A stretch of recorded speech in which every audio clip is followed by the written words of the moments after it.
జ్ఞానయోగం కార్యక్రమానికి అందరికీ స్వాగతం, సుస్వాగతం. ఈరోజు ఈ కార్యక్రమంలో మనతో వారి యొక్క విశేషమైన జ్ఞానాన్ని పంచుకోవడానికి కళ్యాణి గారు ఎన్టీసీపీసీ రామగుండం నుంచి వచ్చారు. మరి కళ్యాణి గారు సాధన ఒక క్లిష్ట సమయంలో వారు ధ్యానంలోకి వచ్చి దాని నుంచి ధైర్యంగా ఎదుర్కొని మరి ఎంతో జ్ఞానాన్ని పొందుతూ వారు పొందిన ఆ జ్ఞానాన్ని, ఆ ఆనందాన్ని అందరితో పంచుకోవాలన్న ఉద్దేశంతో ఎంతో అద్భుతంగా ఆన్లైన్, ఆఫ్లైన్ల ద్వారా మరి క్లాసులు నిర్వహిస్తూ మరి ఎంతో మందికి స్ఫూర్తినిస్తూ మనం ఈ జన్మ తీసుకున్న లక్ష్యాన్ని తెలుసుకొని ఎంతో అద్భుతంగా వారు మరి మనతో ఈ రోజు అనుభవాలు పంచుకోవడానికి ఇచ్చేశారు. వారికి వెల్కమ్ చేసుకుందాం. నమస్తే madam, welcome. Please continue madam.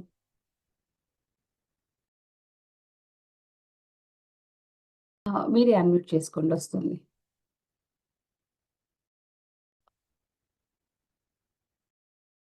ఒక్కసారి అన్మ్యూట్ చేసుకో. Please continue.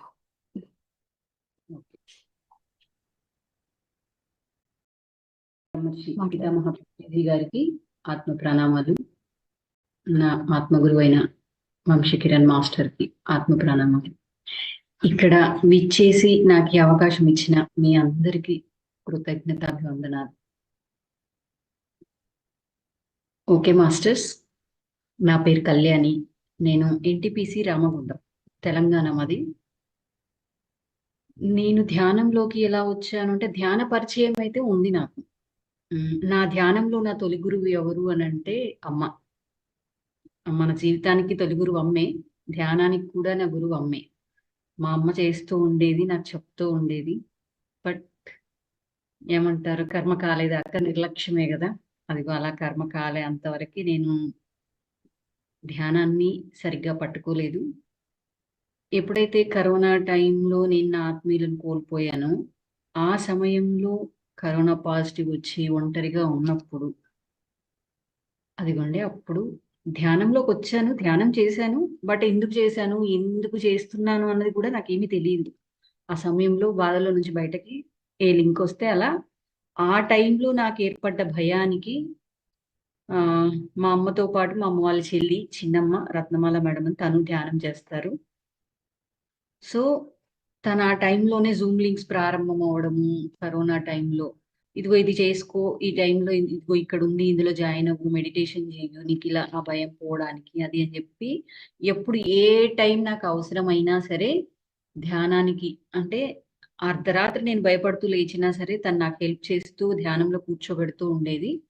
అలా ధ్యానంలోకి వచ్చాను, ధ్యానం చేస్తూ ఉన్నాను. బట్ ఎందుకు అని అంటే నాకు అప్పటి వరకు తెలీదు. అలా చేస్తూ కొంతమంది మాస్టర్స్ క్లాసెస్ విన్నాను, చేశాను. అవన్నీ చేస్తూ ఒకానొక స్థితిలో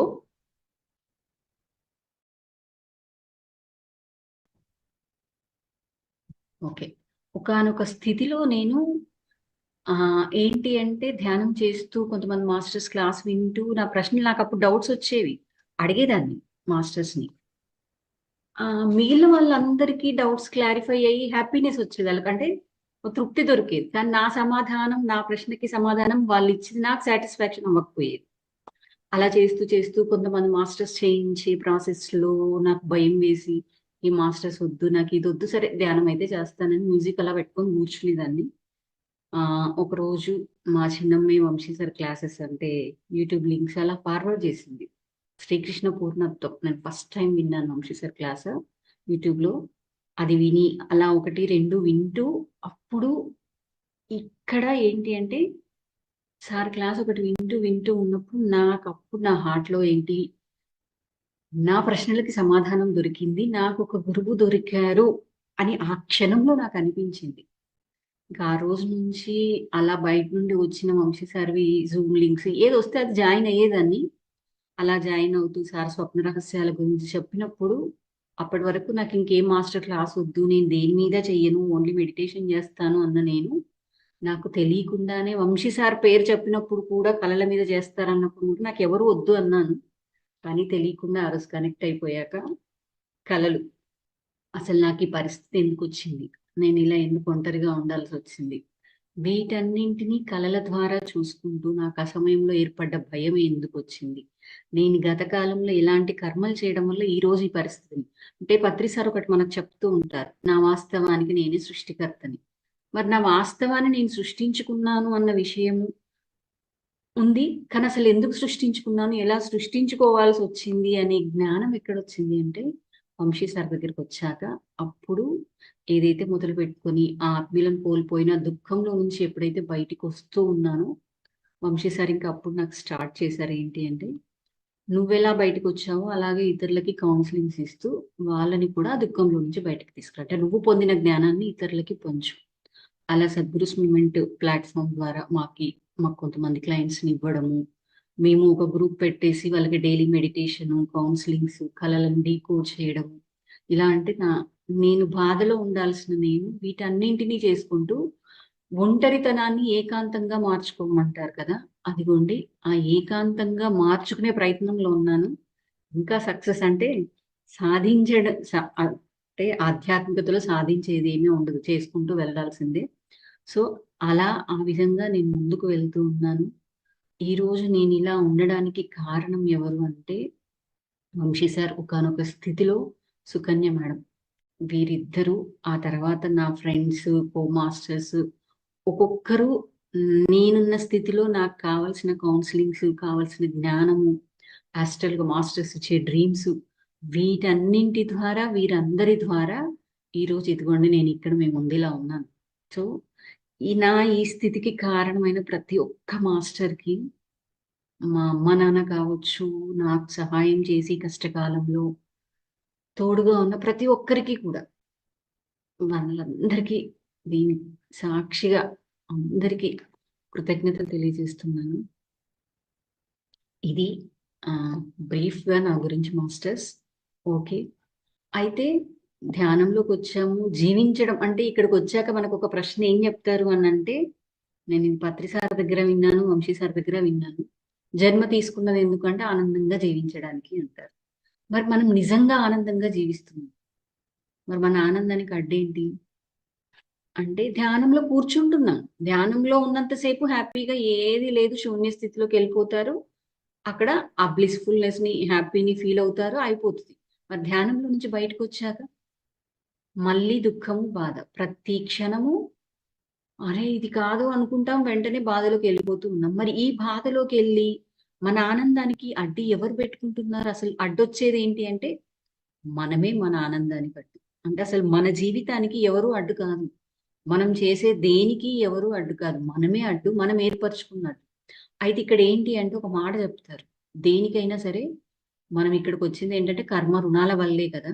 సో కర్మ సిద్ధాంతం అనేది ఒకటి ఉంది.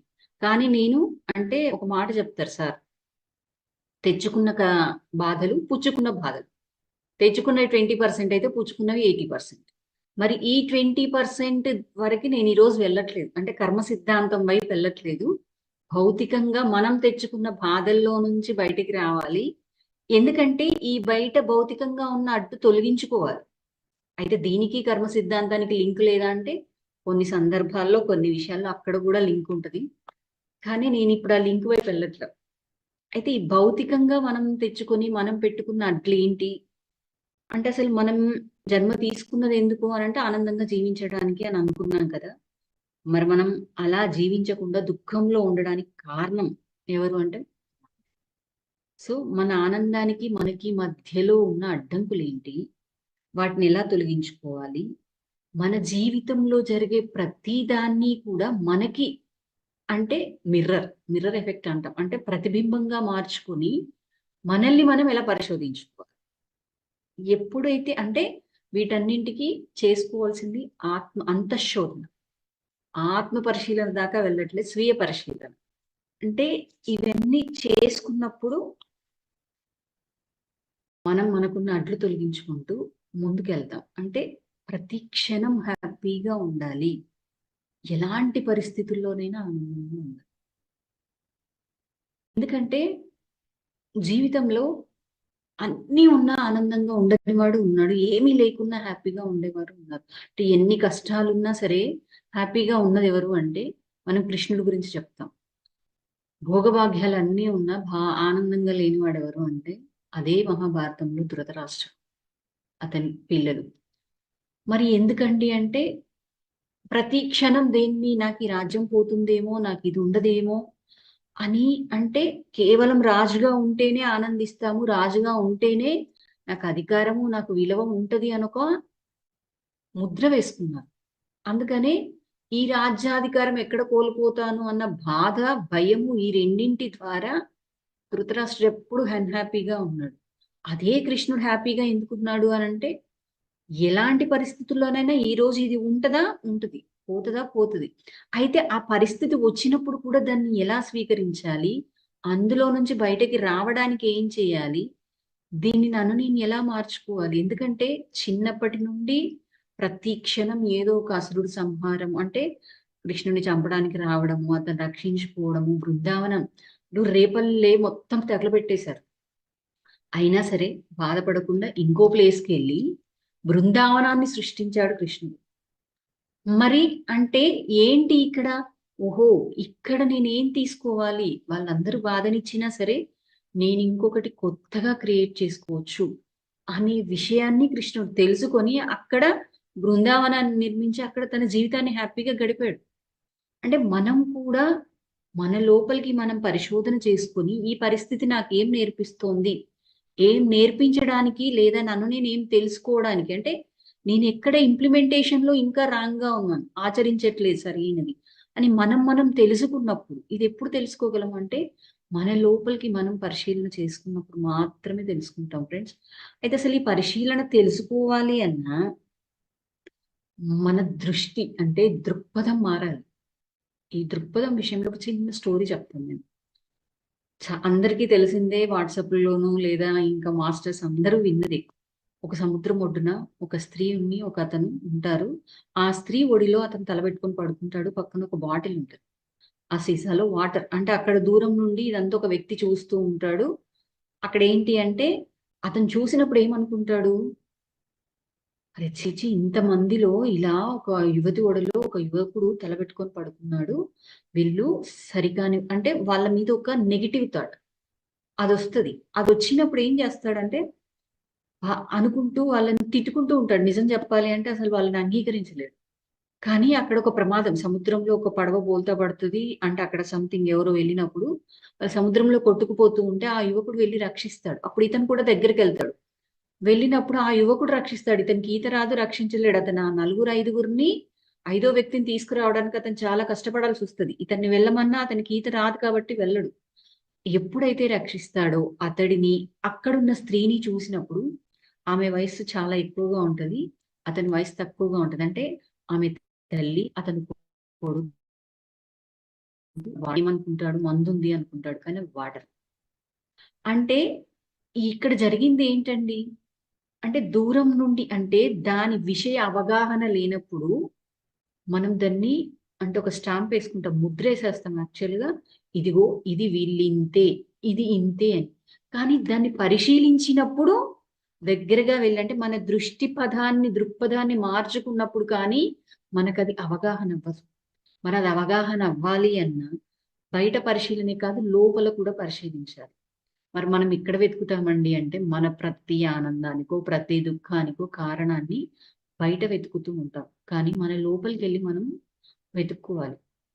ఇక్కడ వెతుక్కోవాలి అనే దానికి కూడా చిన్న ఎగ్జాంపుల్ చెప్తాను. ఒక వ్యాపారి ఉన్నాడు. ఆ వ్యాపారి ఏంటి అంటే వజ్రాల వ్యాపారి. తన దగ్గర ఓ 2 వజ్రాలు పెట్టుకొని ట్రైన్ జర్నీ చేయడానికి రెడీ అయ్యాడు. ట్రైన్ ఎక్కాడు. ఇది ఒక దొంగ గమనించాడు. గమనించి ఆ వ్యక్తి ఎప్పుడైతే జర్నీ స్టార్ట్ చేసాడో ఇతను కూడా అతని దగ్గరికెళ్ళి ఉన్నాడు.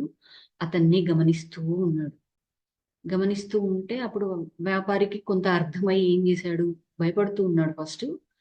ఇంకా అంటే దాన్ని రక్షించుకోవడానికి ఆ వ్యాపారి ఏం చేశాడు అనంటే నిద్రపోకుండా అలాగే వెయిట్ చేస్తూ ఉన్నాడు. దొంగ చూసి ఆహ్, నిద్రపోయాడు. అప్పుడు ఈ వ్యాపారి ఏం చేశాడు అంటే తన దగ్గరున్న ఆ 2 వజ్రాలను తీసి దొంగ జేబులో పెట్టేసి హ్యాపీగా పడుకున్నాడు. దొంగ మధ్యరాత్రి నిద్రలేచాడు. మొత్తం వెతికాడు. ఆ వ్యాపారి దగ్గర ఎక్కడ వెతికినా ఏం దొరుకుతదండి? అతని దగ్గరే లేదు కదా! సో, మొత్తం వెతికాడు. ఎక్కడా దొరకలేదు. ఇంకా దొంగ కూడా ఏమి చేయలేక పడుకున్నాడు. మార్నింగ్ లేచాక అప్పుడు ఆ దొంగ వ్యాపారిని అడుగుతున్నాడు. నేనొక దొంగని. నేను మీ దగ్గర వజ్రాలు కొట్టేయడానికే వచ్చాను, కానీ ఎంత వెతికినా మీ దగ్గర దొరకలేదు. మీరు అవి ఎక్కడ దాచిపెట్టారు? మీరు నాకు ఈ విషయం చెబితే నిన్న దొంగతనాలు మానేస్తాను ఈ రోజు నుంచి, ఆ మాట ఇస్తాను అని చెప్పేసి చెప్పాడు. చెప్పగానే అప్పుడు ఏంటి ఆ వ్యాపారి అంటే, ఎక్కడో కాదు నీ జేబులోనే పెట్టాను అని చెప్తాడు. అంటే దీని అర్థం ఏంటి అంటే, ఏమంటాడు అంటే, నిన్ను నువ్వు వెతుక్కుంటే, నిన్ను నువ్వు పరిశీలించుకుంటే నీకు భోగం దొరికేది. అంటే ఆ 2 వజ్రాల విలువ అతను నమ్ముకుంటే జీవితాంతం హ్యాపీగా సుఖ సంతోషాలు, అంటే సుఖము భోగంతో బ్రతికేవాడు. అంటే అతను చేసిన మిస్టేక్ ఏంటంటే, బయట ఎక్కడో వెతికాడు కానీ తన లోపలికి వెళ్ళి వెతకలేదు. అంత పరిశోధన అంటారు దీన్ని. అంటే మన లోపలికి వెళ్ళి మనం వెతుక్కోవడం. ధ్యానంలో చేస్తున్నాం, ధ్యానంలో వెళ్తున్నాం, లోపలికి వస్తున్నాం. కానీ రియల్ లైఫ్ లో సిచ్యువేషన్ వచ్చినప్పుడు కదా మనం లోపలికి వెళ్ళి వెతుక్కోవాలా, అక్కడే ఉండి బాధపడాలా అనేది మన దగ్గర ఉంది. సో ఆ బాధలో నుంచి బయటికి వచ్చి మనం ఆ క్షణాన్ని కూడా జీవించగలగాలి ఆనందంలో. అంటే ఎప్పుడు సంతోషంగా ఉండాలి అంటే ఎప్పుడూ ఉండాలి అని కోరుకుంటాం. కానీ నిజంగా ఆనందంగా, సంతోషంగా ప్రతి క్షణం ఉంటున్నామా? అసలు ఉండట్లేదు. మరి దీనికి కారణం ఏంటి? అంటే దుఃఖానికి కారణమైన విషయాన్ని మనం పరిశీలించట్లేదు.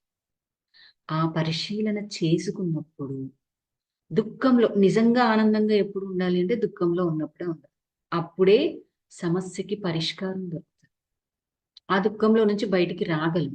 సో ఆ దుఃఖంలో నుంచి బయటికి రావాలి అన్నా మనం ఆ అసంతోష పరిస్థితిని, అంటే ఆ పరిస్థితిని మనం పరిశీలించగలగాలి. అయితే ఈ పరిశీలించేటప్పుడు మనం ఏంటి, ఇంతవరకు మనం ఏర్పరచుకున్నవన్నింటి ద్వారా, అంటే చిన్నప్పటి నుండి ఇప్పటి వరకు మనం ఏర్పరచుకున్న ప్రతి భావం నుంచి, అంటే నమ్మకాల నుంచి వీళ్ళింతే, ఇది ఇంతే అని ఒక ముద్రని, అంటే మన పాత ఆలోచనలు, పాత నమ్మకాలు, ఆ దృక్పథంతో ఇది ఇంతే అని ఒక ముద్ర వేసుకొని జీవిస్తున్నాం. ఆ ముద్రలో నుంచి బయటకి రావాలి అంటే కొత్త దృక్పథాన్ని అలవర్చుకోవాలి. అలవర్చుకోవాలి అంటే మన ఆలోచనల్లో, మన నమ్మకాల్లో ఉన్న వాటిని, అంటే గతంలో ఉన్న వాటన్నింటినీ పరిశీలిస్తూ తొలగించుకోవాలి. సో ఎప్పుడైతే, అంటే ఇది ఎప్పుడు జరుగుతుంది అంటే అంటే సత్యాన్ని అన్వేషించాలి. ఎక్కడ అన్వేషించాలి అంటే మన లోపల మనమే అన్వేషించుకోవాలి ఫ్రెండ్స్.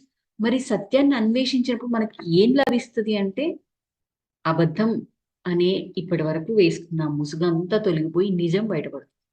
అంటే చీకటి వెళ్ళిపోయి వెలుగు వచ్చినప్పుడు, అజ్ఞానం వెళ్ళిపోయి జ్ఞానం వచ్చినప్పుడు, ఆ జ్ఞానం అనే వెలుగులో మన అంతరాత్మ ప్రకాశిస్తుంది ఫ్రెండ్స్. అంటే అది నిజమైన ఆనందాన్ని తీసుకెళ్తుంది. మరి ఈ స్థితికి పోవాలి అంటే మనం మన మనస్సుల్లో నాటుకుపోయిన భ్రమిత సత్యాలను వీడాలి.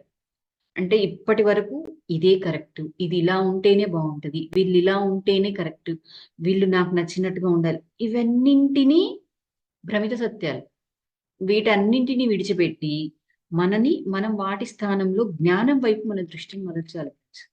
ఎప్పుడైతే జ్ఞానం, అంటే జ్ఞానం వైపు వెళ్ళడం అంటే ఏంటి అంటే, ఆ సంఘటనను కానీ ఆ వ్యక్తిని కానీ, అంటే ఒక విషయం జరిగినప్పుడు, ఒక సంఘటన జరిగినప్పుడు ఆ సంఘటనని ప్లస్ అక్కడ సంఘటన కొన్నిసార్లు ఒక వ్యక్తులు కారణమవుతూ ఉంటారు కదా, వాటిని కానీ పరిశీలించాలి, పరిశోధన చేయాలి. అంటే తన లోతుల్లోకి, అంటే అక్కడ ఆ విషయంలో నేను ఎందుకు అక్కడ సంతోషంగా ఉండకపోవడానికి కారణం ఏంటి?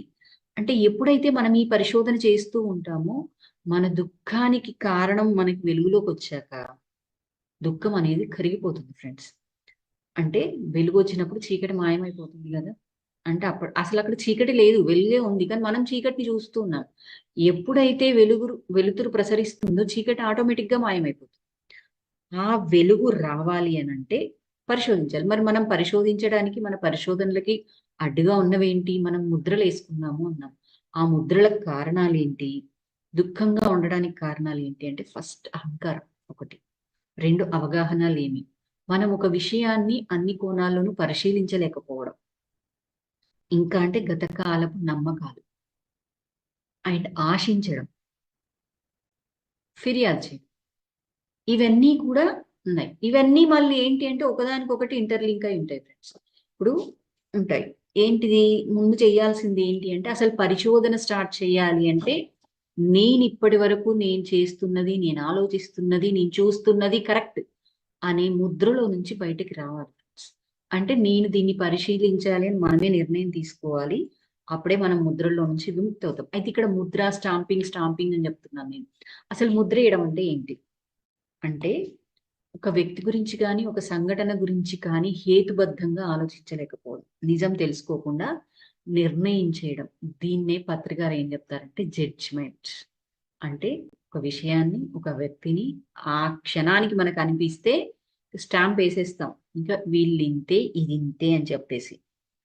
దీన్ని చిహ్నితం ఆర్ ముద్ర వేయడం అంటాం. అంటే మనము భౌతికంగా ఏమంటారంటే, ఒక వ్యక్తి గురించి తెలుసుకోవాలి అంటే అన్నం ఒక మెతుకు ఉడికితే సరిపోతుంది, అన్నం ఎలా ఉందో అర్థమవుతుంది కదా.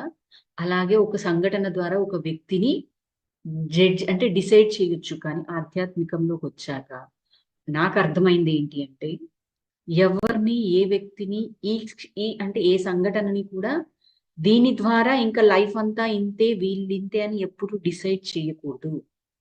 అసలు జడ్జ్ చేయకూడదు. జడ్జ్ చేస్తే దాంతోనే చూస్తాం. ఇంకా వాళ్ళు ఎన్ని మంచి పనులు చేసినా సరే వాడంతే అని మనం చూసే దృష్టి అంతా దాని మీద అలాగే ఉంటుంది ఫ్రెండ్స్. అందుకని ఎప్పుడూ కూడా ఒక ముద్రకి ఉండొద్దు మనం. ఇక్కడ ఏంటంటే ఎగ్జాంపుల్, ముద్ర వేయడం అంటే ఏంటో ఎగ్జాంపుల్ చెప్తాను. ఇప్పుడు ఒక వర్క్ చేస్తూ ఉంటుంది, నేను ఇక్కడ ఉన్నాను, అందరూ నా చుట్టూ ఉన్నారు, నేను ఏదో వర్క్ చేసుకుంటూ ఉన్నాను, నా ఫ్రెండ్ వచ్చి పక్కన తనకి ఏదో ఎమర్జెన్సీ అవసరం వచ్చింది పక్కన ఉన్న ఒక వ్యక్తి దగ్గరికి వెళ్ళి మాట్లాడేసి వెళ్ళిపోయింది. అప్పుడు నేనేమనుకుంటాను, అరే చూడు తనకెంత ఇది, తను నన్ను పలకరించలేదు అని చెప్పేసి, తను మంచిది కాదు, మంచిది కాదని తనకి నేనంటే ఇష్టం లేదు కాబట్టే నేను ఇక్కడ ఉన్నా, నన్ను పలకరించలేదు. కానీ అదే ప్లేస్ లో నన్ను నేను పెట్టుకొని ఉన్నప్పుడు, ఆ ఫ్రెండ్ అక్కడ కూర్చొని ఉంది, నాకు అవసరం వచ్చింది, వేరే వాళ్ళతో మాట్లాడాను, వెళ్ళిపోయాను. అప్పుడేంటి, అప్పుడు నిజంగా ఆ ఫ్రెండ్ అంటే నాకు ఇష్టం లేదా? కాదు కదా.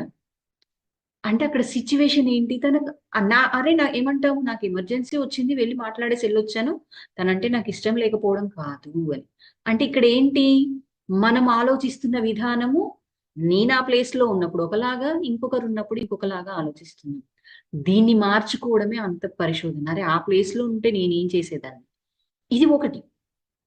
అంటే ఇక్కడ ఎందుకు ఆలోచించాం వాళ్ళు అలా ఉన్నారు అని చెప్పేసి అంటే, నిజంగా ఫ్రెండ్స్ అంటే మనము ఇవన్నీ ఎందుకు అంటే, చిన్నప్పటి నుండి మనం వీటన్నింటినీ చూస్తూ ఉన్నాం. మనలో అజ్ఞానం ఉంది. ఏంటి, మనం పెరిగిన వాతావరణము, పరిసరాలు, ఆలోచించే విధానం, కుటుంబం ఆలోచించే విధానం. ఇప్పుడు చూడండి, ఆర్థోడాక్స్ ఫ్యామిలీ అంటాం, సాంప్రదాయాలు ఇవన్నీ పాటించే ఫ్యామిలీ. ఈ ఫ్యామిలీలో నుంచి వచ్చే వాళ్ళు ఇంకా అంటే అలాగే ఉంటారు. అంటే పెరిగిన వాతావరణం, నేను ఇక్కడ ఎవరిని తప్పుపట్టట్లా, అలాంటి వాతావరణంలో పెరిగినప్పుడు అలాగే ఉంటారు. ఇప్పుడు ఇక్కడే నేను ధృతరాష్ట్రుడి గురించి చెప్పాను. దుర్యోధనుడు ఎలాంటి వాతావరణంలో పెరిగాడు? ప్రతిరోజు ఆ తండ్రి దగ్గర రాజ్యం ఉండాలి, అధికారం ఉండాలి.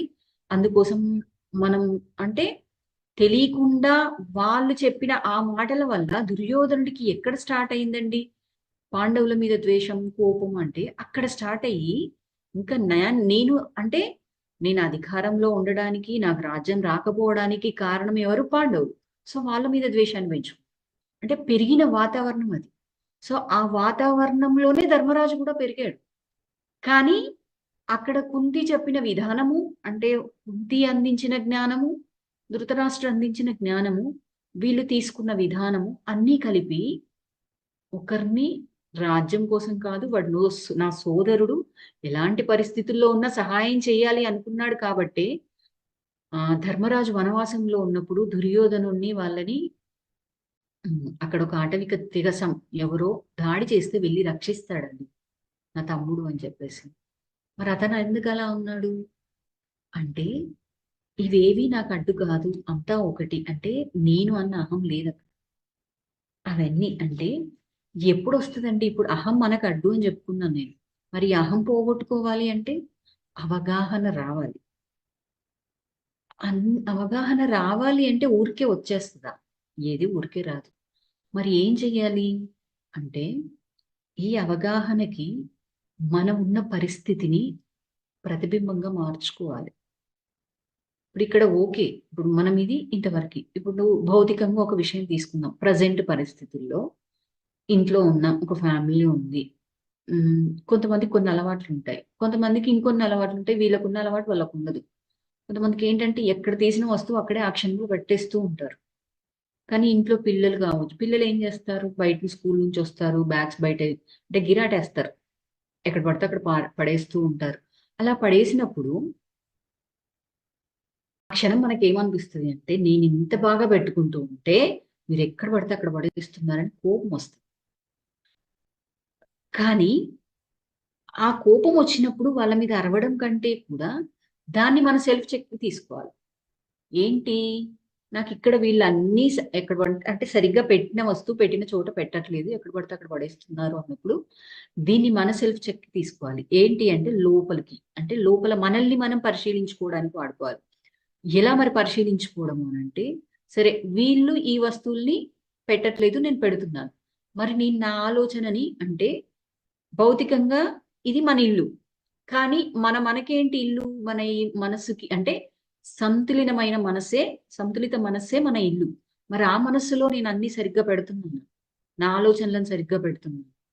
ఉమ్, అంటే ఆలోచనలను ఆరోగ్యం విషయంలో శ్రద్ధ తీసుకుంటున్నానా, నా ధనాన్ని సరిగ్గా ఖర్చు పెడుతున్నాను, ఇలాంటి విషయాలు. అంటే ఆధ్యాత్మికంగా నేను సరిగ్గానే ఉన్నానా, అంటే ప్రతిదాన్ని కూడా మనల్ని మనం చెక్ చేసుకోవడానికి తీసుకున్నప్పుడు అవగాహన అప్పుడు వస్తుంది. ఓహో, వీళ్ళు ఈ పని సరిగ్గా చేయట్లేదేమో, కానీ నేను మిగిలిన పనుల్లో నేను సరిగ్గా ఉన్నానా.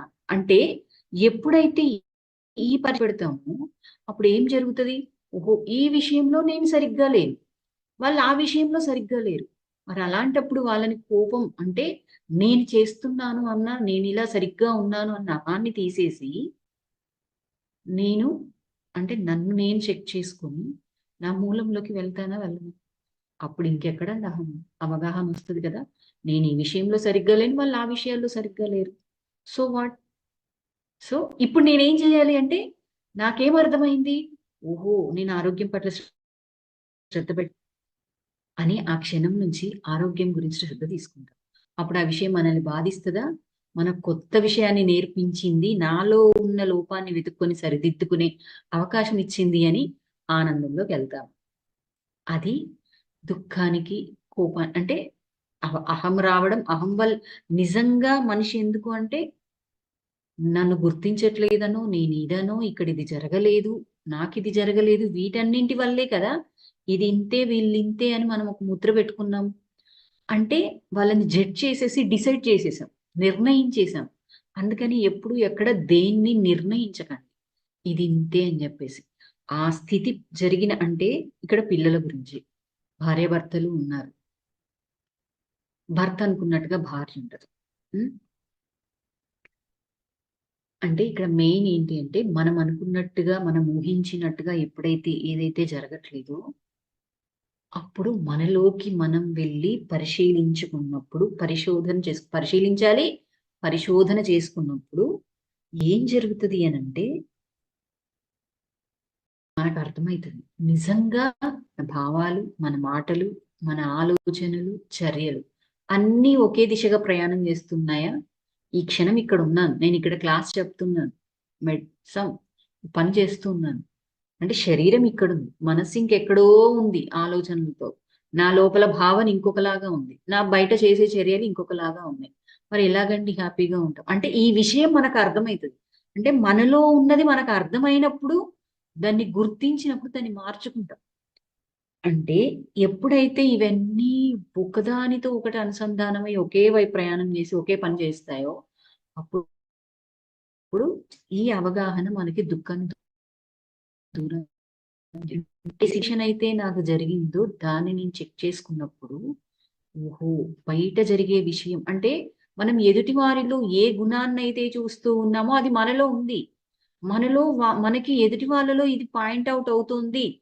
మనం కొంతమందిని చూడగానే వీళ్ళకి ఎంత పొగరు అనుకుంటాం, కానీ మనకు కొన్ని విషయాల్లో దాన్ని మాత్రమే మనం చూస్తూ ఉన్నాము అంటే ఖచ్చితంగా మనం ఎక్కడో ఏదో ఒక విషయంలో అలా ఉన్నామనే అర్థం. అది మన లోతుల్లో ఉంటది. అది చెక్ చేసుకోవాలి. ఆ చెక్ చేసుకోవడానికి పనిచేసేదే అంత శోధన. అలా చెక్ చేసుకుంటూ ఉన్నప్పుడు ఇంకేంటి ఆశిస్తాం కొంతమంది దగ్గర. ఏం ఆశిస్తాము? ఆశించి మనం అనుకున్నది జరగకపోవడం వల్ల నువ్విలా ఉన్నావు కాబట్టి నాకు బాధేస్తోంది అని చెప్పేసి ఫిర్యాదులు చేస్తాం. వాళ్ళకో, మన ఇంట్లో వాళ్ళకో, ఇంకొకరికో ఫిర్యాదులు చేస్తూ ఉంటాం. కారణం ఏంటి అంటే మనం ఏర్పరచుకున్న భ్రమలు. ఆశించడంలో ఏంటి వీళ్ళిలా అంటే ఒక భ్రమను ఏర్పరచుకొని, ఉన్నది ఉన్నట్లుగా అంగీకరించకపోవడం వల్ల, స్వీకరించకపోవడం వల్ల అంటే ఈ ఆశించడాన్ని, ఫిర్యాదు చేయడాన్ని మనం మన లోపల నుంచి తీసేయాలి. మనం అంటే ఎప్పుడైతే ఆశించి అనుకున్నది జరగలేదో బాధలోకెళ్ళిపోతాం. మరి ఇది క్లోజ్ అవ్వాలి అంటే దీనికి ఏం గావాలి అంటే ఉన్నది ఉన్నట్లుగా స్వీకరించాలి. ఇక్కడ ఇంకో చిన్న స్టోరీ చెప్పుకుందాం మనం. ఒకతనున్నాడు. అంటే పెళ్లి చేసుకున్నాడు. భార్యని ప్రేమతో, ఇష్టంతో పెళ్లి చేసుకున్నాడు. పెళ్లి జరిగాక కొన్ని రోజులకి భార్య తనని ప్రేమించట్లేదు అన్న ఒక విషయానికి డిసైడ్‌కొచ్చేసి ఒక గురువు దగ్గరికెళ్ళాడు.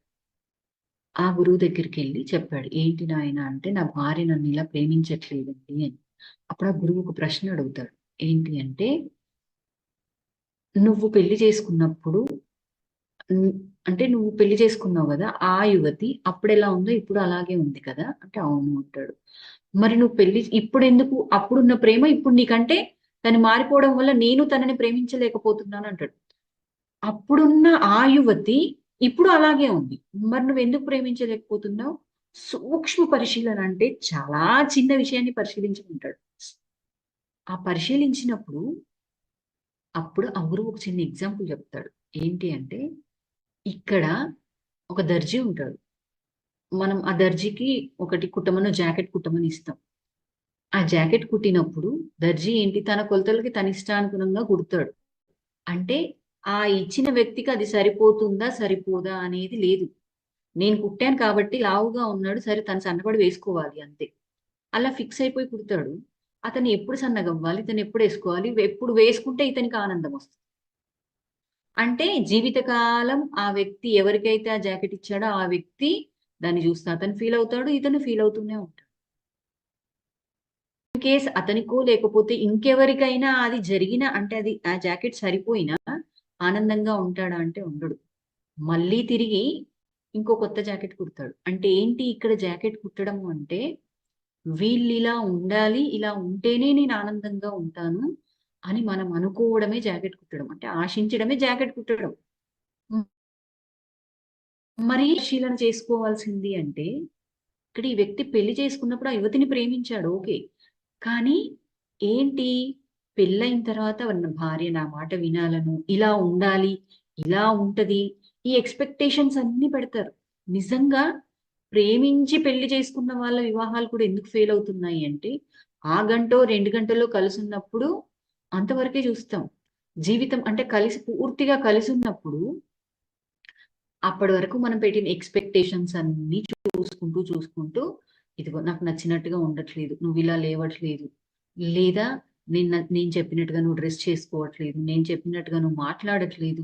నువ్విలా అందరితో నాకు నచ్చినట్టుగా అంటే నాకు నచ్చినట్టుగా నువ్వుండాలి. ఇలా ఉంటది అని చెప్పి ఏదైతే మనం అనుకున్నామో, అవే మన భ్రమలు. ఎందుకంటే వాళ్ళప్పుడు అలాగే ఉన్నారు. ఇప్పుడు అలాగే ఉన్నారు. కానీ ఇప్పుడు మనం మారాం. మన ఆలోచన మారింది. అంటే మనం ఎక్స్‌పెక్టేషన్స్ పెట్టాం. ఆ ఎక్స్‌పెక్టేషన్ వల్ల వాళ్ళలా లేరు అన్న విషయం అర్థమయ్యి బాధపడుతూ ప్రేమించలేకపోతున్నాం. ఈ విషయం ఎప్పుడైతే గురువు చెప్తాడో ఇదే సూక్ష్మ పరిశీలన చేసుకోమంటాడు. ఇప్పుడు చెప్పు నువ్వు ప్రేమించింది ఆ యువతినే మరి అంటే నువ్వేర్పరుచుకున్న భ్రమలు అంటే నువ్వు ఊహించినట్లుగా జనం ఉండే అలవాటు మనది. అందుకని భార్య ఇప్పుడు బాలేదు అని చెప్పి గురువు దగ్గరికెళ్లి ఫిర్యాదు చేసాడంటే ఇంకొకరికి ఫిర్యాదు చేస్తాం. ఇక్కడ భార్యాభర్తలు ఎగ్జాంపుల్ ఒక్కటి మాత్రమే. అది భార్య ఏ రిలేషన్ ఏదైనా సరే. ఎక్స్‌పెక్టేషన్ అంటే ఆశించడం అనే ఆ రిలేషన్‌లో హ్యాపీగా ఉండలేం. అందుకని ఇక్కడ ఏంటి అంటే మనం, మనం అనుకున్నట్లు, మనం ఊహించినట్లు ఇతరులు ఉండాలి అన్న అలవాటుని మనం ఫస్ట్ విడిచిపెట్టేయాలి. విడిచిపెట్టేసి జనం ఎలా ఉన్నారో అలాగే స్వీకరించాలి, ప్రేమించాలి. ఎప్పుడు చేయగలమండి అంటే ఆ వ్యక్తి చుట్టూ మనం కథలు అల్లుకొని ఉన్నాం. ఇదిగో అంటే ఈ వ్యక్తి నా లైఫ్ లోకి వస్తేను నాకు అన్నయ్య ఉన్నాడు. అన్నయ్య అంటే నన్ను ప్రతిసారి నాకు ఇక్కడ ఈ విధంగా హెల్ప్ చేయాలి, అలా చేయాలి. నేను స్కూల్కి వెళ్ళినప్పుడు నాకు తోడుగా రావాలి, పెరిగాక నాకు కష్టం వచ్చినప్పుడు చూసుకోవాలి. అరే నా అవసరానికి నాకు రానప్పుడు అన్నయ్య ఎలా అవుతాడు, ఇతనికి నా మీద ప్రేమ లేదు. ఇవన్నీ ఉన్నాయి. వీటన్నింటినీ మనం విడిచిపెట్టగలిగినప్పుడే అంటే ఇక్కడ మనం ఏంటి అంటే మనకి ఇవన్నీ చిన్నప్పటి నుండి ఈ బంధం ఇలా ఉంటది, వీళ్ళు ఇలాగే ఉండాలి అనేవి కొన్ని ఏర్పడ్డాయి. వాటికి ఇంకా ఇంకా మనం కథలు ఎప్పుడు ఏం చేస్తామండి, ఒక సిచ్యువేషన్ జరగగానే ఇంకా వీళ్ళు ఇంతే కదా, ఈ రోజు ఇలా ఉన్నారంటే రేపు ఇంకోలా ఉంటారు, రేపు అలా ఉంటారు అంటే దాని చుట్టూ ఒక కథని ఒక సాలెగూడు అంటే సాలెపురుగు ఒక గూడు అల్లుకుంటది. ఏం చేస్తుందండి, ఆ గూడు అల్లుకుంటూ అల్లుకుంటూ అల్లుకుంటూ వెళ్ళిపోయి అదే అందులో ఇరుక్కుపోతుంది. దాన్ని సాలెపురుగు జారిపోవడానికి మనం తీసేసినప్పుడు కారణం వేరు. కానీ ఒకానొక స్థితిలో ఒక పురుగుని తినడానికి వెళ్ళి అది అందులో చిక్కుకొని కూడా చనిపోయే సందర్భాలు ఉంటాయి. అంటే ఇక్కడ మనము ఏర్పరచుకున్న భ్రమలు, ఏర్పరచుకున్న ఆలోచనలు, అల్లుకున్న కథలు ఇవన్నీ కూడా మనల్ని అందులో చిక్కుకొని బాధపడుతున్నాం. సో వాటన్నింటిలో నుంచి బయటకి రావాలి అంటే మనం అసలు ఆ సిచ్యువేషన్ మీద కథలు అల్లడమే ఆపేయాలి. అంటే ఉన్నది ఉన్నట్లుగా స్వీకరించగలగాలి. అప్పుడే అన్‌కండిషనల్ లవ్. అంటే ఆశించిన నాకు నచ్చినట్టుగా మీరుంటేనే నేను మిమ్మల్ని ప్రేమిస్తాను అంటే, అది ప్రేమ కాదు అంటాం. అంటే అన్‌కండిషనల్‌గా వెళ్ళిపోవాలి అనంటే, మరి ఇక్కడ మనం ఏంటండి అంటే, ఇవన్నీ అల్లుకోవడం. అంటే రోజు ఒక స్టోరీని క్రియేట్ చేస్తూ ఉంటాం గదా! అవన్నీ ఆపేసి, వదిలేసి, ఆ స్టోరీస్ అన్నీ జీరో చేసినప్పుడు, ఆ రిలేషన్‌లోనూ హ్యాపీగా ఉంటాం. ముఖ్యంగా మనలో భారం పోతుంది. అంటే ఇవన్నీ ఉన్నాయి అన్నీ మనసులో నుంచి బయటకొచ్చి ఎంప్టీ అయిపోయాక హ్యాపీనెస్ కాకపోతే ఏముంటదండి?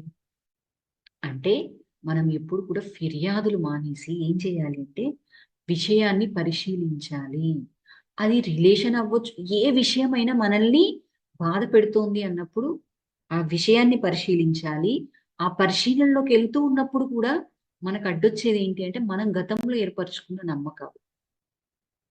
అంటే ఆ నమ్మకాన్ని దాటి వెళ్ళగలిగినప్పుడే ఇప్పుడు ఇక్కడున్న దాన్ని మనం క్లియర్ చేసుకుంటాం.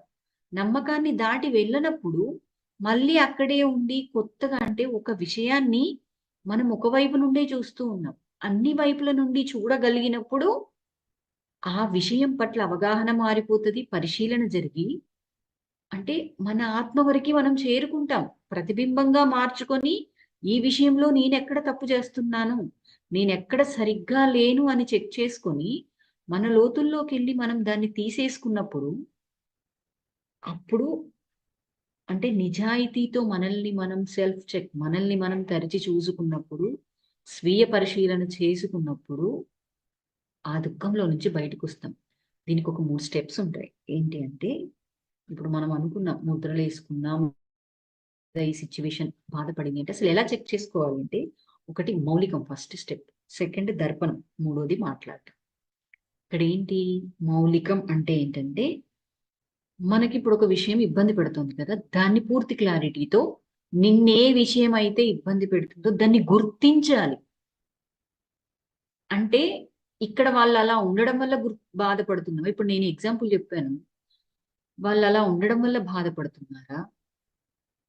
లేదా వాళ్ళలా ఉండాలని నేను కోరుకోవడం వల్ల బాధపడుతున్నా? అంటే విషయాన్ని గుర్తించడం కూడా నేర్చుకోవాలి. ఇది మనం ఫస్ట్ స్టెప్ చేయాల్సింది. ఏ సిట్యుయేషన్ అన్నా జరగనివ్వండి. పిల్లలు కావచ్చు, పెద్దలతో కావచ్చు, లేదా కొన్ని సంఘటనలు అందరిలో ఉన్నప్పుడు కావచ్చు. అవన్నీ జరుగుతూ ఉన్నప్పుడు మనము విషయాన్ని పరిశీలించాలి అంటే అసలు నాకు బాధ ఎక్కడొస్తుంది? ఎందుకొస్తుంది? దాన్ని గుర్తించాక ఆ బాధ రావడానికి కారణమైన ఆ సంఘటనలో నేనెక్కడున్నాను? అంటే దర్పణంగా మార్చుకోవాలి అన్నాను కదా! మరి ఈ దర్పణంగా మార్చుకోవడంలో ఈ విషయంలో నేనెక్కడున్నా? ఇప్పుడు సరే ఆ భార్యాభర్తలే ఉన్నారు. నా భార్య నేను అనుకున్నట్టుగా లేదు. అనే ద్వారా, అంటే నేను ఇక్కడ ఆశించడం ద్వారా నేను బాగాలేదు. మరి నేను కూడా నేను అనుకున్నట్లుగా ఉన్నానా? Self check. నేనేంటి చక్కగా, ఇప్పుడు నేను భౌతికంగా ఒక మనిషి ఏమనుకుంటాడండి? చక్కటి సంపాదన, ఆరోగ్యంతో ఉండాలి, శ్రద్ధ పెట్టాలి, ఫ్యామిలీతో హ్యాపీగా గడపాలి, ఇలాంటివన్నీ అనుకుంటాం. ఆ అనుకున్న దానికి ఆరోగ్యంగా ఉండాలంటే ఆచరించాల్సింది ఉంటుంది ఒకటి. బా ఫైనాన్షియల్ గా బాగుండాలి అంటే ఫైనాన్షియల్ కి సంబంధించిన, అంటే జాబ్ చేయడం కావచ్చు, వచ్చిన జీతాన్నో వచ్చిన ఇన్కమ్ నో సరిగ్గా ఖర్చు పెట్టడం కావచ్చు. ఇవన్నింటిలో నేను సరిగ్గానే ఉన్నానా? అంటే నేను అనుకున్నట్టుగా నేనున్నానా అనేది ఎదుటి వాళ్ళు నేను అనుకుంటున్నట్టుగా ఉన్నారా అన్న క్వశ్చన్ వచ్చినప్పుడు అసలు నేను అనుకుంటున్నట్టుగా నేనున్నానా? ఈ క్వశ్చన్ మనలో స్టార్ట్ అయ్యాక అది ఆధ్యాత్మికంగా కూడా ఫ్రెండ్స్. ఎందుకు మనం ఇక్కడికి వచ్చిందే ఆధ్యాత్మికతలోకి వచ్చాం కాబట్టి, ఆ ఆధ్యాత్మిక కూడా నేను అనుకున్నట్టుగా ఉన్నానా? నేను అనుకున్నది చేస్తూ ఉన్నానా? ఇది అంటే ఇది ఆలోచించాక అప్పుడు మనకు అర్థమవుతుంది, నిజంగా నేను అనుకున్నట్టుగా కూడా నేను లేను. ఎందుకంటే బద్ధకం, మార్నింగ్ లేవడానికి బద్ధకం. అంటే ఒక్కొక్కరి అలవాటు ఒక్కొక్కలాగా ఉన్నా సరే మార్నింగ్ లేవడానికి బద్ధకం. మనం అంటే డబ్బు ఖర్చు పెడుతూ ఉన్నప్పుడు నేను నాకు వచ్చేసింది నేను ఖర్చు పెట్టేస్తున్నాను అన్నట్టుగా ఉంటాం. మరి ఎక్కడండి? అంటే ఈ విషయాన్ని, అంటే ఎప్పుడైతే ఇదంతా పరిశీలన చేస్తూ పరిశోధన చేస్తూ లోతుల్లోకి మన లోతుల్లోకి వెళ్తూ ఉన్నప్పుడు మనకు అర్థమైపోతుంది. అప్పుడు చేయాల్సిన మూడో స్టెప్ ఏంటంటే మాట్లాడడం. ఇక్కడ భౌతికంగా అంటే బయట వ్యక్తితో మనకి ఇబ్బంది ఏర్పడ్డప్పుడు అక్కడి వాళ్ళతో మాట్లాడాలి. మాట్లాడి ఓకే, నేను బాగున్నానా? అంటే ఏంటి చర్య తీసుకోవడం. మాట్లాడడం అంటే ఏంటి? చర్య తీసుకోవడం. ఇక్కడ ఏంటి చర్య తీసుకోవడం? బయటి వాళ్ళ విషయంలో ఆశించడం మానేయాలి. మరి నా విషయంలో నేను అనుకున్నట్టుగా నేను ఆధ్యాత్మికంగా ఎదగాలి అంటే రోజు 1 గంట, రోజు 2 గంటలు నేను అనుకున్నట్టుగా సాధన చేస్తూ ఉన్నానా? సజ్జన సాంగత్యం చేస్తున్నానా? ఇది కదా! సో, ఎప్పుడైతే ఈ క్వెషన్ వచ్చిందో చెక్ చేసుకున్నాము. ఓహో! నేను అనుకుంటున్నాను కానీ రోజు గంట చెయ్యట్లా. రోజు 2 గంటలు చేయట్లేదు. ఒక హాఫ్ అన్ అవర్ చేస్తున్నాను, కూర్చుంటున్నాను. వదిలేస్తున్నాను. సజ్జన సాంగత్యం కూడా చెయ్యట్లేదు అని చర్య తీసుకోవడం ఏంటి? ఆ క్షణం నుంచి మనతో మనమే మాట్లాడుకొని డిసైడ్ అయ్యి ఏం చేస్తామండి? అర్థమైంది కాబట్టి చర్య తీసుకోవడం ప్రారంభిస్తాం. ఎప్పుడైతే చర్య తీసుకోవడం ప్రారంభించామో అప్పుడు మన సాధనని ముందుకు తీసుకెళ్తాం కదా! అంటే శారీరక ఆరోగ్యం గురించి కావచ్చు, దేని గురించి అయినా సరే చర్య తీసుకుంటాం. అంటే అప్పుడు మనకు వచ్చేది ఏంటండి? ఆనందమే కదా! ఇన్ని రోజుల నుంచి నేను అనుకుంటున్నాను, చేయలేకపోయాను. దీనివల్ల నేను గుర్తించగలిగాను. ఏంటి? అప్పుడు మనల్ని ఎవరైతే ఇబ్బంది పెట్టారో, మనకి ఎవరి మీదైతే కోపంగా అనిపించిందో, మనం అనుకున్నట్టుగా లేరో, అంటే వాళ్ళను ప్రతిబింబంగా చేసుకొని, ఒక మిర్రర్ అద్దంగా చేసుకొని, అందులో మనల్ని, అంటే అద్దంలో చూసినప్పుడు మన ముఖం ఉంటది అందంగా, అంటే ఎలా ఉందో అలా కనిపిస్తది. సరే బాగా అనిపించలేదు, ఏదో మచ్చలు అనిపించాయి. అద్దాన్ని సరి చేస్తామా? మనల్ని సరి చేసుకుంటామా? అద్దం మీద తుడిచేసామనుకోండి, మన ఫేస్ మీద ఉన్న ఏదైనా మరక అంటింది. మన ఫేస్ మీద ఉన్న మరక పోద్దా? అంటే మన ముఖాన్ని మనం క్లీన్ చేసుకోవాలి. ఇక్కడ కూడా మన జీవితంలో మనకి ఎదురయ్యే ప్రతి సంఘటనని మనకి, అంటే మనల్ని మనం మార్చుకోవడానికి, మన అంతరంగంలో శుద్ధి చేసుకోవడానికి వాడుకుంటే, మన అంతరంగం శుద్ధి అయ్యాక మనకు మిగిలేది ఏంటండి? ఆనందమే కదా!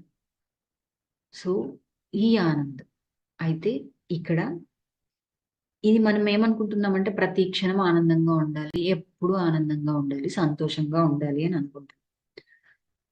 కానీ ఎంతసేపు ఉండగలుగుతున్నాము అంటే చెప్పాను ఇందాక, ఓ గంట, ఓ 5 నిమిషాలు ఆ పలానా వ్యక్తితో మాట్లాడితే నాకు చాలా ఆనందంగా ఉంటుందండి.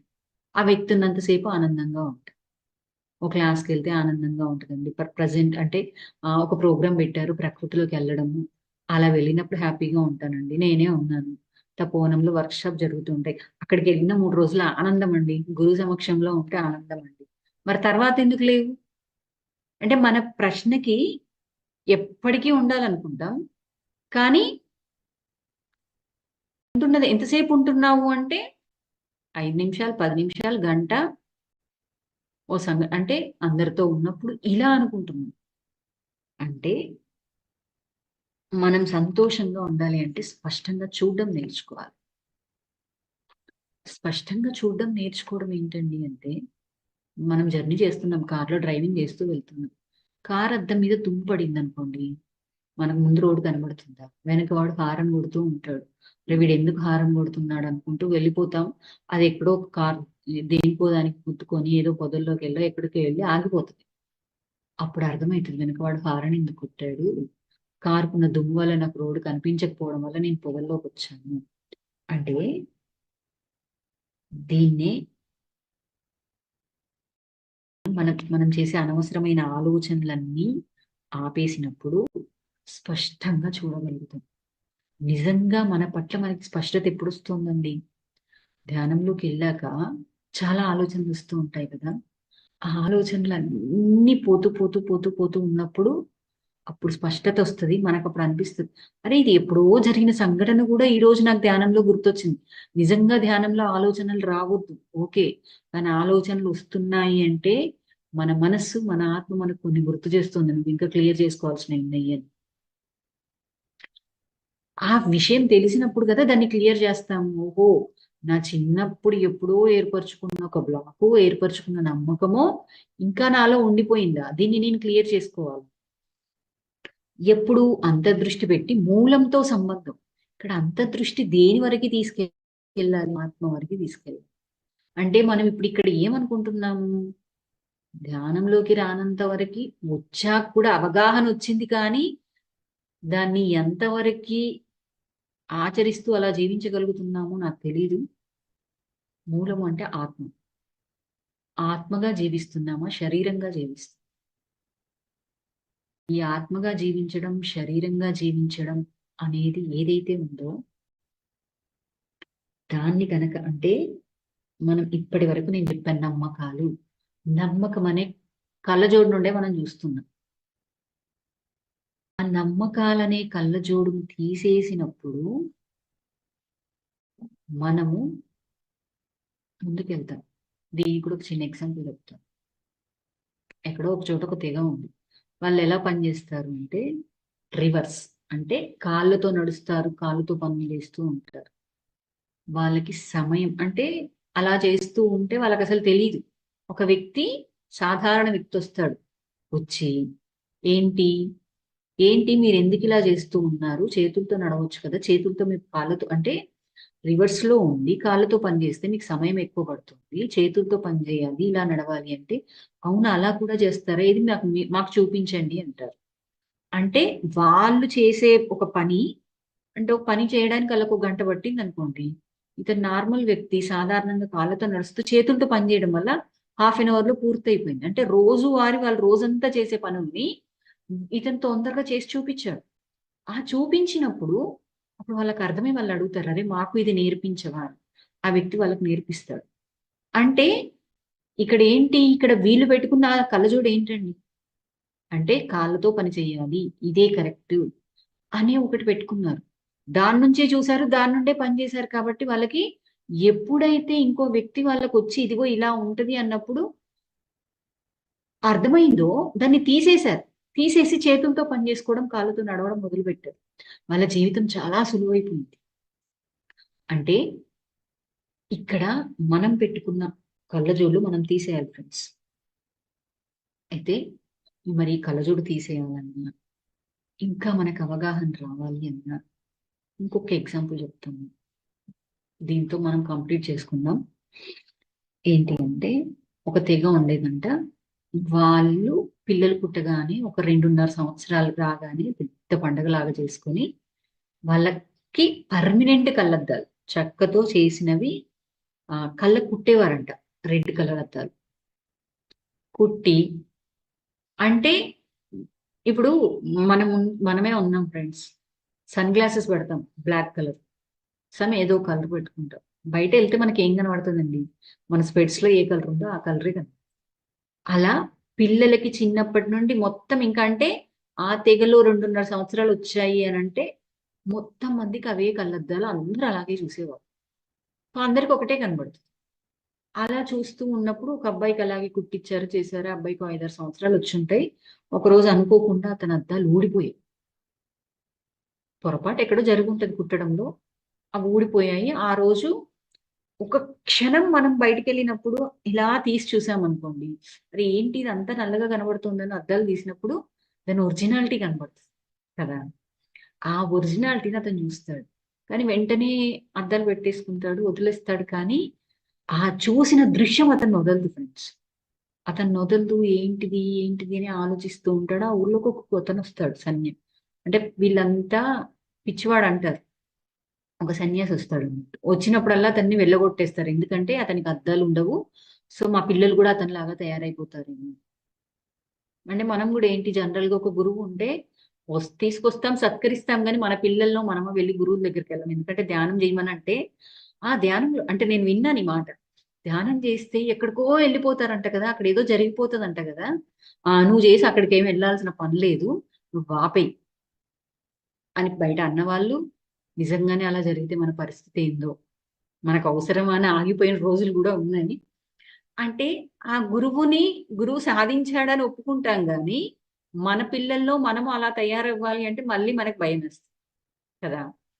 సో, ఆ గురువుని అంటే అతను ఆ సన్యాసిని వాళ్ళు వెళ్ళగొడుతూ ఉంటే అతను బయట ఊర్లో ఉన్న శిథిలాల దగ్గర ఉండేవాడు. ఈ అబ్బాయికి ఇంకా గురువు ఎందుకు అనిపిస్తది. ఒకరోజు అతని దగ్గరికెళ్తాడు. వెళ్లి చూస్తూ ఉన్నప్పుడు అతను బట్టలు వేసుకొని కనిపించడు. అతని కళ్ళు రెడ్‌గా ఉంటాయి. అతను ఎక్కడున్నాడు అంటే శిథిలాల కిందున్నాడు అని అంటే అతను చూస్తున్న ఆ దృష్టి ద్వారా అతనికి అర్థమైతది. అద్దాల్లో నుండి ఎర్ర కళ్ళద్దాలు పెట్టుకొని చూస్తున్నాడు ఫ్రెండ్స్. అద్దాల్లో నుండి చూస్తున్నాడు. చూసి గురువుని అడుగుతాడు. ఏంటి ఆహ్, ఎందుకు నువ్వు బట్టలేసుకోలేదని అడుగుతాడు. అడిగినప్పుడు ఒక మాట చెప్తాడు ఫ్రెండ్స్. ఏంటంటే, ఎందుకంటే ముందు మనం బట్టలేసుకున్నాం, మనల్ని ధరించాయి అంటాడు. అతనికి అర్థం కాదు. రెండో ప్రశ్న అడుగుతాడు. మీ కళ్ళెందుకు ఎర్రగా ఉన్నాయి అంటే, నీ కళ్ళల్లోనే ఏదో ఉంది అని సన్యాసి సమాధానం చెప్తాడు. మరి ఇక్కడ శిథిలాల దగ్గర ఎందుకున్నారు మీరు అని అడిగితే, ఇది శిథిలాలు కాదు రాజభవనం అని చెప్తాడు. అవునా? కానీ అతనికేమీ అర్థం కాదు. ఏంటి ఇతను ఇలా చెప్తున్నాడు అని. అయినా సరే అక్కడి నుంచి వెళ్ళిపోతాడు. కానీ అతని లోపల అంటే మనము తెలుసుకోవాలి. ఇక్కడ ఏంటి అంటే అన్వేషణ. తెలుసుకోవాలి అన్న తపన అతనిలో స్టార్ట్ అయింది. ఎందుకు ఇతను ఇలా మాట్లాడాడు? నాకు ఆ రోజు అద్దాలు తీసేస్తే అలా కనిపించింది కదా! ఆ ఒక్క క్షణంలో. అసలు ఏంటి ఇక్కడ అని. అలా ప్రతిరోజు వెళ్తూ ఉంటాడు. ఒకరోజు అక్కడికెళ్ళాక అతను అద్దాలు తీసేస్తాడు. అంటే అతనికి ఆ ఆలోచనొస్తది. అంటే ఇక్కడ ఏంటి రంగు కళ్ళద్దాలంటే మన అజ్ఞానం. ఎప్పుడైతే మనస్సును తీసేసి ఆత్మ దగ్గరికెళ్ళామో, అంటే ఆత్మగా చూడడం మొదలుపెట్టామో, అప్పుడు మనకు అర్థమైంది కదా! ఆ అద్దాలు తీసేశాడు. తీసేసి చూసినప్పుడు ఆ సన్యాసి ఎర్రటి వస్త్రాలు ధరించున్నాడు కదా! అంటే నేను రెడ్ స్పెట్స్ పెట్టుకున్నప్పుడు అతనికున్న రెడ్ కలర్ నాకు కనిపించలేదు. సో, అతనికి బట్టలు లేవనుకున్నాను. అతని కళ్ళు ఎర్రగా కనిపించాయి. కానీ ఇప్పుడు నార్మల్‌గా కనిపిస్తున్నాయి. అంటే నా కళ్ళల్లోనే ఏదో ఉందన్నాడు కదా! అది నిజమే కదా! శిథిలాలు అన్నాడు. కానీ అదంతా రాజభవనం. మరి రాజభవనం ఏంటండి అంటే, ఎందుకు అతనికి అలా కనిపించిందంటే, అక్కడక్కడ రెడ్ కలర్ ఉంది. అంటే ఆ రంగులన్నీ ఉన్నప్పుడు, ఆ కొన్ని రంగులు ఏర్పడినప్పుడు అవన్నీ శిథిలాలుగా కనిపించాయి. అంటే ఆ పార్ట్ లేనట్టుగా. అంటే ఇవన్నీ కనిపించాక అప్పుడు అతనికి అర్థమైంది. మరి ఆ గురువు ముందే ఎందుకు చెప్పలేదండి? నువ్వు అద్దాలు పెట్టుకోవడం వల్ల అలా కనిపిస్తున్నాయి అంటే, చెబితే వినం కాబట్టి. ఎందుకంటే అజ్ఞానంలో ఉన్నాము. అద్దాలు తీసేయమని అన్నారే అనుకోండి. లేదు వీళ్ళేదో తప్పు చెప్తున్నారు. అక్కడి నుంచి పారిపోయి వచ్చేస్తాం. ఎందుకు ధ్యానం చేసి, ఎందుకు పారిపోతున్నారంటే ధ్యానం చేస్తే పూజ చేయొద్దంట, ధ్యానం చేస్తే దేవుడు లేడంట. లేదా ఇలాంటివన్నీ విని అసలు ధ్యానం చాలా చక్కగా చేసుకున్న వాళ్ళు కూడా మానేసిన వాళ్ళు చాలా ఉన్నారు భయంతో. అందుకని రాగానే ఏంటి? రా, కూర్చో, ధ్యానం చెయ్యి. అసలు పత్రిసారి నువ్వు నువ్వు పూజ చెయ్యి, చెయ్యకు, ఇది చెయ్యి, ఇది చేయకు అని ఎప్పుడు చెప్పలా. బయట ఒక్కొక్కరు కొంతమంది మాస్టర్స్ ఎవరి అవగాహన వాళ్ళది. అలా ఏదో చెప్పినప్పుడు, ఎవరికో ఏదో జరిగినప్పుడు ఆ భయంతో పారిపోయారందరూ. ఆ సమయం వచ్చినప్పుడు మళ్ళీ వస్తారు. అంటే ఇక్కడ ఎప్పుడైతే ఇవన్నీ తీసేసాడో అప్పుడు ఆ గురువుని అడిగాడు. మరి అదేంటి బట్టలేసుకున్నావా అనంటే, శరీరం అంటే అవి ముందు మనం వాటిని ధరించాము, ఆ తర్వాత అదే మనల్ని ధరించింది అంటే అప్పుడు చెప్తాడు ఏంటంటే, ముందు మనం ఈ శరీరాన్ని ధరిస్తాం. జన్మ తీసుకొని వచ్చేటప్పుడు ఆత్మ ఏం చేస్తుందండి? మనస్సుని, శరీరాన్ని ధరించి వస్తుంది. మన ఆత్మ అంటే ఆ సబ్జెక్ట్ లోకి వెళ్ళినప్పుడు అది వస్తుంది కదా. సో అది ధరించి వస్తుంది. ఆ తర్వాత ఏంటి? శరీరమే మనల్ని ధరిస్తుంది. అంటే నేనే ఈ దేహం, నేను అంటే ఆత్మ నేను అనే భావనలో నుంచి బయటకు వచ్చి ఈ శరీరమే నేను అనే భావనలోకి వెళ్ళిపోయాము. కానీ శరీరం వెనుక ఉన్న ఆత్మ నిజం, ఆత్మ సాక్షి, అంతరం. ఇది అంటే ఆ పిల్లవాడి నిజాన్ని తెలుసుకున్నాడు ఫ్రెండ్స్. ఎప్పుడైతే ఈ నిజాన్ని తెలుసుకున్నాడో, ఈ నిజాన్ని అందరికీ చెప్పాలనుకున్నాడు. ఊళ్ళో వాళ్ళందరికీ వెళ్ళి మీ కళ్ళజోళ్ళు తీసేయండి, అప్పుడు మీకు నిజంగా ఈ ప్రపంచం, నిజమైన ప్రపంచాన్ని చూస్తారు అని. అంటే అప్పటి వరకు ఇది చెప్పాలనుకుంటే నిజంగా వాళ్ళు నా మాట వింటారా అంటే వినకపోవచ్చు, కానీ నేను నా ప్రయత్నం చేస్తాను. నిజంగా ఈ ప్రయత్నమే మనకి పత్రిక అందించింది. ఏంటి అంటే ఏ వస్తే ఏ చెప్పు, బి వస్తే బి చెప్పు.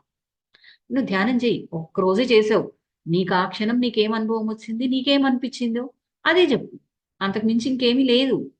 అంటే నువ్వు నేర్చుకున్నది చెబుతూ పంచుతూ వెళ్ళు అన్నారు కదా. ఇక్కడ ఆ పిల్లవాడు అలే తీసుకున్నాడు. మరి ఇక్కడ మనమేం తీసుకోవాలండి అంటే, ఇక్కడ ఒక గ్రామం అది. ఆ గ్రామమే ఈ ప్రపంచం ఫ్రెండ్స్. ఈ ప్రపంచంలో ఉమ్, ఆ పిల్లాడు అంటే వాళ్ళంతా పెట్టుకున్న ఎర్ర కళ్ళద్దాలు ఏంటి అంటే, మన తప్పు నమ్మకాలు, మన తప్పుడు అంటే సరికాని దృష్టి. ఒక విషయాన్ని మన నమ్మకంలో నుంచి చూస్తున్నాం, ఆ నమ్మకాన్ని తీసేసి చూడాలి. అదే కళ్ళద్దాలు. మరి ఆ అబ్బాయి ఎవరు అంటే అన్వేషకుడు. మనలో ఒకటి అంటే ఇప్పుడు సరే ధ్యానంలోకి వచ్చాం, ధ్యానంలోకి బాధ ఉండి రావచ్చు, బాధ లేకుండా కూడా కొంతమంది వస్తారు. ఒక సిచ్యువేషన్ అసలు ఎందుకు ఇది, ఎందుకు ఇలా జరుగుతుంది, అన్వేషణ. ఆ అన్వేషకుడే, మనలో ఉన్న అన్వేషకుడే ఆ అబ్బాయి. మరి ఆ సన్యాసి ఎవరు అంటే, పిచ్చి సన్యాసాన్ని ఎల్లగొట్టారు కదా, ఆత్మ సాక్షాత్కారం గురువు. అంటే గురువులు ఆత్మ సాక్షాత్కారాన్ని పొందుతారు, దాన్ని మనకు అందించాలి అనుకుంటారు. ఆ ఆత్మ సాక్షాత్కారమైన గురువే సన్యాసి. మరి కళ్ళల్లో ఏదో ఉండడం ఏంటండి అంటే, అక్కడ నమ్మకం, ఆ నమ్మకం వల్ల మనం ఏర్పరచుకున్న తప్పు ఆలోచన. మరి బట్టలు ఏంటండి అంటే శరీరం. ఇప్పుడు చెప్పాను నేను. అంటే ఈ శరీరాన్ని ఆత్మ, శరీరం అనే బట్టల్ని ధరించి వచ్చింది. మన భగవద్గీతలో కృష్ణుడు చెప్తాడు కదా, ఈ శరీరం అంటే వస్త్రాలు ఎలా పాడైపోతే మార్చేస్తామో, శరీరం కూడా పని చేయనప్పుడు దాన్ని మార్చేసి ఇంకో శరీరాన్ని ధరించి వస్తామంటాడు. సో బట్టలు శరీరం. శిథిలాలు ఏంటిది అంటే మన భావాలు, మన ఆలోచనలు, మన చర్యలు, మన మాటలు. ఇవన్నీ రకరకాల దిశల్లో, వేరు దిశల్లో ప్రయాణిస్తున్న పరిస్థితి. ఎందుకు ఒక కాడ అది రాజభవనం అయినా సరే ఒక దగ్గర శిథిలంగా, ఒక దగ్గర బాగా, ఇంకొక దగ్గర ఇంకొకలాగా ఎందుకు కనిపించింది అంటే, దాని మీద మనం పెట్టుకున్న దృష్టి, మన ఆలోచన ఒక్కొక్క దగ్గర అంటే ఒక్కొక్కసారి ఒక్కొక్కలాగా ఉంటుంది మన ఆలోచన. దానివల్ల మనకి అప్పుడు అలా అనిపిస్తుంది. ఈ రాజభవనం ఏంటి అంటే ఆత్మలో స్థిరంగా ఉండగలిగే స్థితి. ఆ స్థిరత్వం ఎప్పుడైతే మనకు వస్తుందో అంటే విషయాన్ని పరిశీలించి అవగాహన చేసుకుని మనలో ఉన్న అహంకారాన్ని తొలగించుకొని, మనలో ఏర్పడ్డ నమ్మకాలన్నీ తొలగించుకొని, ఎప్పుడైతే మనం విషయం పట్ల అవగాహనకు వస్తామో, మనం ఇప్పటి వరకు ఏర్పరచుకున్న ప్రతి పరిస్థితి ఇది ఇంతే, వీళ్ళింతే, ఇది ఇలాగే జరుగుతుంది అని ఏవైతే ఏర్పరచుకున్నామో ముద్రలు, వీటన్నింటినీ మనం తొలగించుకున్నప్పుడు అంటే ప్రతి సిచ్యువేషన్ ని కూడా మన అంతరంగంలోకి వెళ్ళి ఈ విషయంలో నేను ఎక్కడున్నాను అని మనల్ని మనం స్వీయ పరిశీలన చేసుకున్నప్పుడు, మనము ఎప్పుడైతే దుఃఖానికి కారణాన్ని తెలుసుకొని ఆ దుఃఖాన్ని తొలగించుకోవడానికి మనం ఏం చెప్పుకున్నామంటే మౌలికం. అంటే నీకు దుఃఖం ఎక్కడ కలుగుతోంది, ఎందువల్ల కలుగుతుందో తెలుసుకొని ఆ దుఃఖానికి కారణమైన దాన్ని మనం ఎప్పుడైతే తీసేస్తామో, అంటే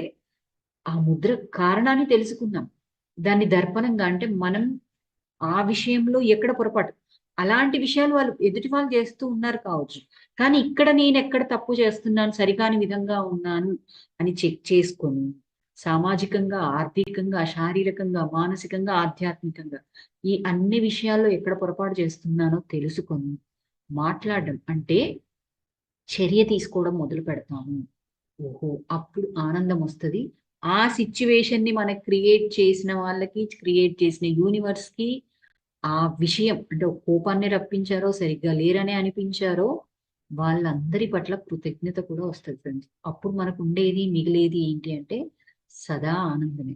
ఇది మనం తెచ్చుకున్న బాధలు భౌతికంగా. సో, వీటిని క్లియర్ చేసుకుందాం.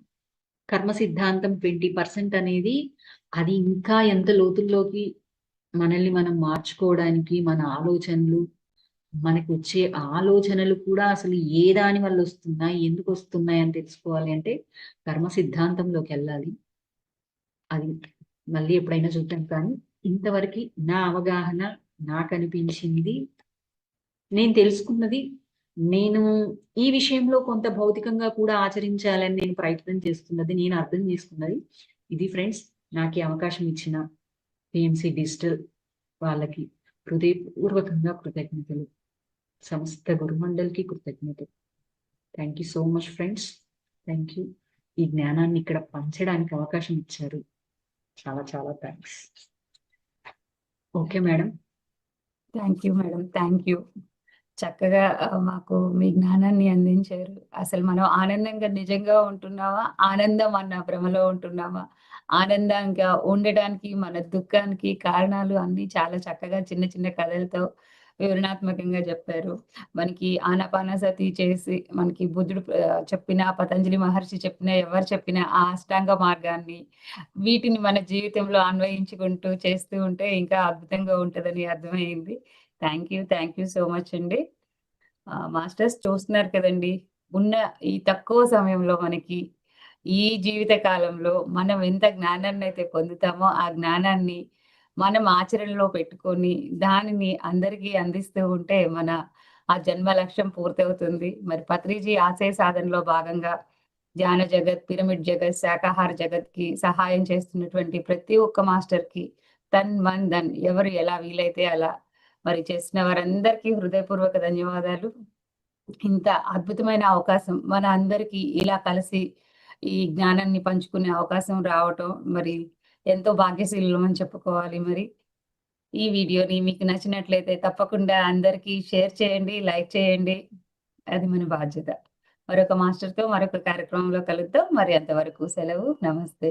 సర్వే జన సుఖినో భవంతు. లోకా సమస్త సుఖినో భవంతు. Thank you madam. Okay madam. Okay.